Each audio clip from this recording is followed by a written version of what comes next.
நம்ம mutual fund சீரீஸில் almost எல்லா விதமான மியூச்சுவல் ஃபண்ட்ஸும் கவர் பண்ணிட்டோம். இந்த வீடியோவில் மியூச்சுவல் ஃபண்ட்ஸில் ஃப்ரீக்வெண்ட்லி ஆஸ்க்டு கொஸ்டின்ஸ் பற்றி தான் பார்க்க போகிறோம். வணக்கம், நான் உங்கள் Praveen. Welcome to PK insights.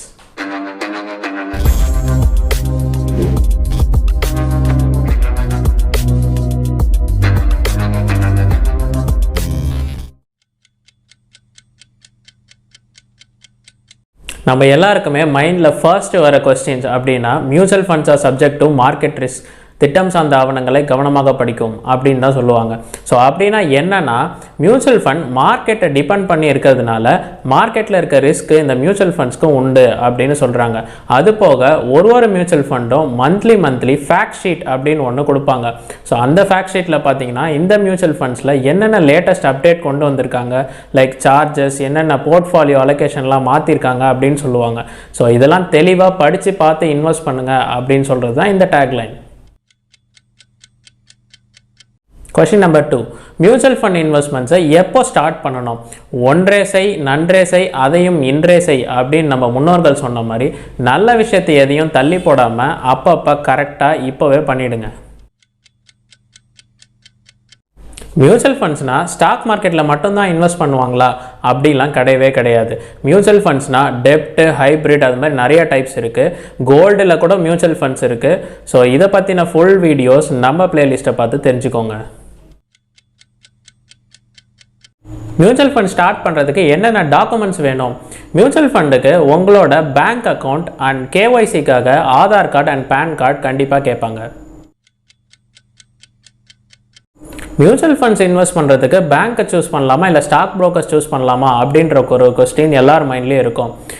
இந்த மியூச்சுவல் ஃபண்ட் சர்வீசஸ் பார்த்தீங்கன்னா பேங்க்கும் ப்ரொவைட் பண்ணுறாங்க, ஸ்டாக் புரோக்கர்ஸும் ப்ரொவைட் பண்ணுறாங்க. ஸோ என்ன கேட்டிங்கன்னா நான் என்ன சொல்லுவேன்னா, யார் டைரக்ட் மியூச்சுவல் ஃபண்ட்ஸ் ப்ரொவைட் பண்ணுறாங்க அண்ட் நீங்கள் சூஸ் பண்ண போகிற பேங்க்கோ இல்லை ஸ்டாக் புரோக்கரோ நல்ல ஸ்டாண்டர்டைஸ்டு இன்ஸ்டியூஷனா அப்படின்னு செக் பண்ணி பார்த்துட்டு இன்வெஸ்ட் பண்ணுங்கள். இந்த மியூச்சுவல் ஃபண்ட் இன்வெஸ்ட்மெண்ட்ஸ்லாம் சேஃபா அப்படின்னு கேட்டிங்கன்னா, எப்படி நம்ம பேங்க் அக்கௌண்ட்லாம் ஆர்பிஐ ரெகுலேட் பண்ணுறாங்களோ அதே மாதிரி தான் இந்த மியூச்சுவல் ஃபண்டையும் செபி அப்படின்னு ஒருத்தவங்க ரெகுலேட் பண்ணிகிட்டு இருப்பாங்க. அவங்களோட வேலை என்னென்னா, இந்த மியூச்சுவல் ஃபண்ட் ஹவுசஸ்லாம் கரெக்டாக தான் ஒர்க் பண்ணிகிட்டு இருக்காங்களா அப்படின்னு கண்காணிப்பாங்க. சரி, இந்த மியூச்சுவல் ஃபண்ட் ஹவுஸ் கம்பெனிலாம் திவால் ஆயிடுச்சுன்னா என் இன்வெஸ்ட்மெண்ட்ஸ்லாம் என்ன ஆகும் அப்படின்னு கேட்டிங்கன்னா, ஏற்கனவே சொன்ன மாதிரி செபி இதை ரெகுலேட் பண்ணுறதுனால உங்கள் ஃபண்ட்ஸ் எல்லாமே அந்த ஃபண்ட் ஹவுஸ் என்றைக்கு க்ளோஸ் பண்ணுறாங்களோ அன்றைக்கி மார்க்கெட் வேல்யூ என்ன இருக்கோ அதை உங்ககிட்ட கொடுத்துருவாங்க. அப்படி இல்லைன்னா வேறு ஒரு ஃபண்ட் ஹவுஸ் கம்பெனி இந்த கம்பெனியை டேக் ஓவர் பண்ணி உங்கள் இன்வெஸ்ட்மெண்ட்ஸை கண்டினியூ பண்ண வைப்பாங்க. SIP investing or lump sum investing எது நமக்கு சரி? லம்சம் இன்வெஸ்டிங்னா ஒன்றும் இல்லை, நம்மக்கிட்ட பல்காக ஒரு அமௌண்ட் இருக்குது, அதை உடனே இன்வெஸ்ட் பண்ணோம் அப்படின்னு நினச்சா இந்த லம்சமில் கொண்டு போய் இன்வெஸ்ட் பண்ணலாம். எஸ்ஐபினா இதுக்கு அப்படியே ஆப்போசிட். என்கிட்ட பல்காலாம் ஒரே டைமில் அமௌண்ட் இருக்காது, மந்த்லி எனக்கு சேலரி அது மாதிரி ஏதாவது ஒரு இன்கம் வரும், அதில் நான் இன்வெஸ்ட் பண்ணோம் அப்படின்னு நினச்சிங்கன்னா இந்த எஸ்ஐபி மோடை நீங்கள் சூஸ் பண்ணலாம். நல்ல மியூச்சுவல் ஃபண்ட் செலக்ட் பண்ணுறது ரொம்ப கஷ்டமா அப்படின்னு கேட்டிங்கன்னா அப்படிலாம் இல்லவே இல்லை. மியூச்சுவல் ஃபண்ட் ஸ்டாக் செலெக்ஷன் மாதிரி ரொம்ப கஷ்டமாலாம் இருக்காது. இந்த மியூச்சுவல் ஃபண்ட்ஸ் பற்றிலாம் ஃபுல்லாக தெரியணும்னா நான் ஏற்கனவே சொன்ன மாதிரி நம்ம சேனலில் போய் ஃபுல்லாக பாருங்கள். எஸ்ஐபி இன்வெஸ்ட்மெண்ட்ஸில் ஏதாவது ஒரு மாதம் நான் இன்வெஸ்ட் பண்ண மிஸ் பண்ணிட்டேன் அப்படின்னா என்ன ஆகும்? எதுவுமே பிரச்சனை இல்லை, அந்த ஆர்டர் மட்டும்தான் கேன்சல் ஆகும். நெக்ஸ்ட் மந்த்துக்கு வரப்போகிற எஸ்ஐபி நோட்டிஃபிகேஷன் ஆட்டோமேட்டிக்காக வரும். சரி, எஸ்ஐபி இன்வெஸ்ட்மெண்ட்ஸில் இந்த மாதத்துக்கு உண்டான இன்வெஸ்ட்மெண்ட்டை நான் மிஸ் பண்ணிட்டேன் அப்படின்னா இதுக்கு முன்னாடி இன்வெஸ்ட் பண்ணதெல்லாம் என்ன ஆகும்னு கேட்டிங்கன்னா அதெல்லாம் அந்த மியூச்சுவல் ஃபண்டில் இன்வெஸ்டடாக தான் இருக்கும்.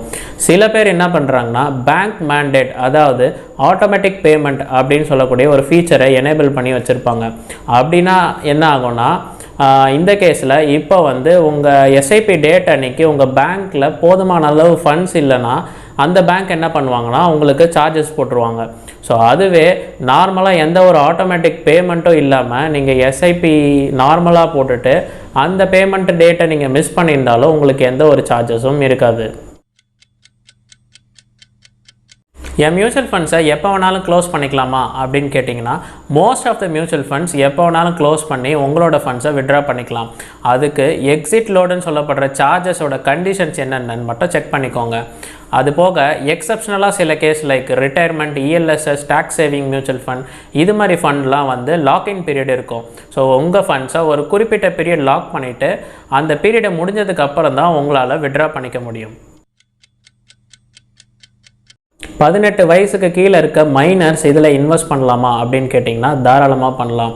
இதில் உங்கள் கிட்ஸ்க்காக நீங்கள் மியூச்சுவல் ஃபண்ட்ஸில் சேர்த்து வைக்கணும் அப்படின்னு நினச்சிங்கன்னா உங்களோட கைடன்ஸ் ஆர் இல்லை ஏதாவது ஒரு கார்டியனோட கைடன்ஸ் மூலயமா நீங்கள் இதில் இன்வெஸ்ட் பண்ணலாம்.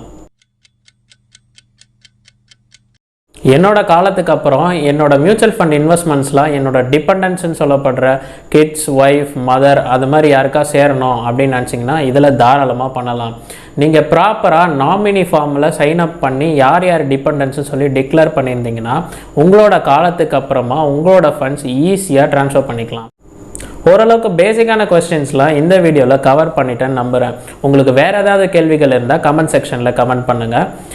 நெக்ஸ்ட் செஷனில் அட்வான்ஸ்டான கொஸ்டின்ஸ்லாம் டிஸ்கஸ் பண்ணலாம். இந்த வீடியோ பிடிச்சிருந்தா லைக் பண்ணுங்கள். இந்த வீடியோ பயனுள்ளதாக இருக்கும் அப்படின்னு நினச்சிங்கன்னா உங்கள் ஃப்ரெண்ட்ஸுக்கு ஷேர் பண்ணுங்கள். மறந்துடாதீங்க PK Insights சப்ஸ்கிரைப் பண்ணுங்கள்.